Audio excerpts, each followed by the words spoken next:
তো হ্যালো বন্ধুরা, কেমন আছেন সবাই? তো আশা করি সবাই ভালো আছেন। তো আজকে আমি তোমাদের জন্য একটি খুব গুরুত্বপূর্ণ ভিডিও নিয়ে চলে এসেছি। তো আজকের ভিডিওর মূল বিষয়টি হলো যে তোমরা ওয়েস্ট বেঙ্গল পুলিশ কনস্টেবল এবং কেপি কনস্টেবলে তোমরা জিকেতে কীভাবে ভালোভাবে খুব অল্প সময়ের মধ্যে একটা ভালো স্কোর 15 থেকে 20 নাম্বার তোমরা সহজেই কীভাবে তুলতে পারবে, কোন কোন টপিকগুলো খুব ইম্পর্ট্যান্ট। তো আজকে আমি বিস্তারিতভাবে ভিডিওর মাধ্যমে সব এক এক করে আলোচনা করে জানাবো। তো তার আগে তোমরা যদি আমাদের চ্যানেলটিকে এখনও পর্যন্ত সাবস্ক্রাইব করে না থাকো তো অবশ্যই সাবস্ক্রাইব করে নেবে এবং পাশের বেল আইকন অবশ্যই প্রেস করে নেবে, কারণ লেটেস্ট ভিডিও নোটিফিকেশান সবার থেকে আগে তোমার কাছে পৌঁছে দেওয়ার জন্য। তো চলো বন্ধুরা, বেশি দেরি না করে আজকের ভিডিওটা ফাইনালি শুরু করা যাক। তো বন্ধুরা, সর্বপ্রথম তোমাদেরকে বলে রাখি যে তোমরা মোটামুটি তোমরা অঙ্ক এবং রিজনিং এই দুটো বিষয়ে তোমরা ভালো স্কোর করছো এবং ইংলিশও তোমরা মোটামুটি ঠিক আছো, অ্যাভারেজ। কিন্তু জিকেতে তোমরা কি করবে কি না কখনো বুঝতে পারছো না। তো সেই কথা মাথায় রেখে আমি তোমাদের সকলের প্রশ্ন ছিল এবং কোয়েশ্চেন ছিল যে দাদা জিকেতে কীভাবে ভালো স্কোর করবো এবং কোন কোন টপিকগুলো অতি গুরুত্বপূর্ণ সেগুলো তো একটু বলে দাও। তো সেগুলো তোমাদেরকে আমি বলে দিচ্ছি যে তোমরা এই অল্প সময়ের মধ্যে জিকেতে কীভাবে ভালোভাবে তোমরা মোটামুটি একটা অ্যাভারেজ নাম্বার তোমরা তুলতে পারবে। তো জিকে তোমাদের মেন ফোকাস করতে হবে ইতিহাসের উপর। ইতিহাস থেকে 25 নাম্বার, যে 25 নাম্বার তোমাদের মেন পরীক্ষায় যে জিকেরা আসে তার মধ্যে 25 নাম্বারের মধ্যে 5টি কোয়েশ্চেন ইতিহাসে থাকে। তো ইতিহাসকে তোমাদেরকে ভালোভাবে ফোকাস করতে হবে এবং প্রথমে তোমরা ইতিহাসের প্রতিটি বিষয় খুঁটিয়ে খুঁটিয়ে পড়তে থাকো এবং তোমরা যদি ইতিহাসে বেশ যে চ্যাপ্টারগুলো আছে মোটামুটি 8টা থেকে 10টা চ্যাপ্টার হবে, এই চ্যাপ্টারগুলো যদি তোমরা ভালোভাবে করে থাকো, খুঁটিয়ে খুঁটিয়ে পড়ে থাকো, তোমাদের ওই যে ইতিহাসের কোশ্চেনগুলো তোমাদেরকে মোটামুটি 10 থেকে 15 দিন লাগবে কমপ্লিট করতে। তোমরা যদি ভালোভাবে পড়ে নিও ইতিহাসটা, তাহলে সেখান থেকে 5 নাম্বার তোমাদের একদম সিকিউর হয়ে যাবে। তো তোমাদের ইতিহাস থেকে হয়ে গেল 5 নাম্বার। এরপরে ভূগোলটা তোমরা যদি শেষ করতে পারো তো ভূগোল থেকে তোমরা মোটামুটি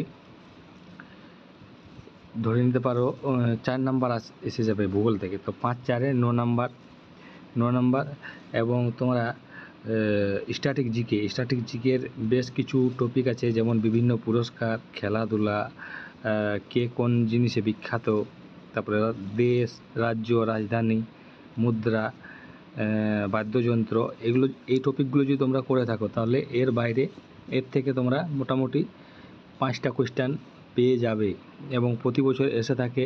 আমি বিগত বছরের প্রশ্ন দেখেছি, সেই বিগত বছরের প্রশ্নে এই টপিকগুলো থেকে অনেক কোয়েশ্চেন এসেছে। সেই কারণে এই টপিকগুলো যদি তোমরা করে যেতে পারো তাহলে তোমরা এই টপিক থেকে একটা না একটা কোয়েশ্চেন তোমরা পাবে। আর তোমাদের হাতে এখন সময় খুব কম, সেই কারণে তোমাদের এখন মোটামুটি তোমরা পলিটিক্যাল সায়েন্সে মোটামুটি 2টো কোয়েশ্চেন আসে এবং ইকোনমিক্সে একটা কোয়েশ্চেন আসে বা নাও আসে।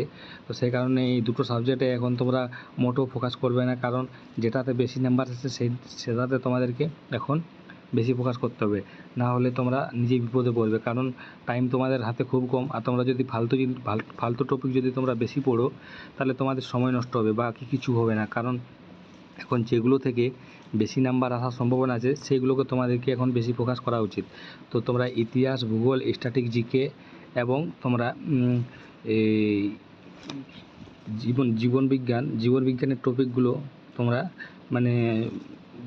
বেশ কিছু জীবনবিজ্ঞানের যে টপিকগুলো আছে, যেমন কোষ, বংশগতি, তারপরে সেল, তারপরে যে টপিকগুলো আছে মোটামুটি 8টা থেকে 9টা চ্যাপ্টার আছে।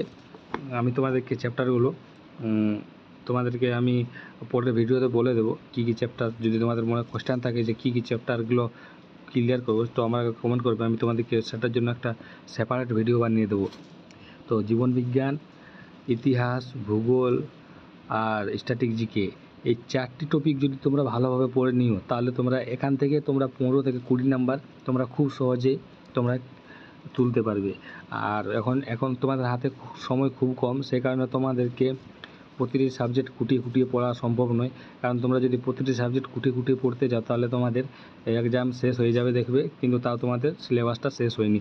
তো সেই কারণে যেগুলো থেকে বেশি নাম্বার আসবে সেইগুলো আগে ক্লিয়ার করে নাও, এবং সেগুলো তোমাদের যে 4টে সাবজেক্ট বললাম সেই 4টা সাবজেক্ট থেকে তোমরা 15 থেকে 20 নাম্বার সিকিউর করে নাও।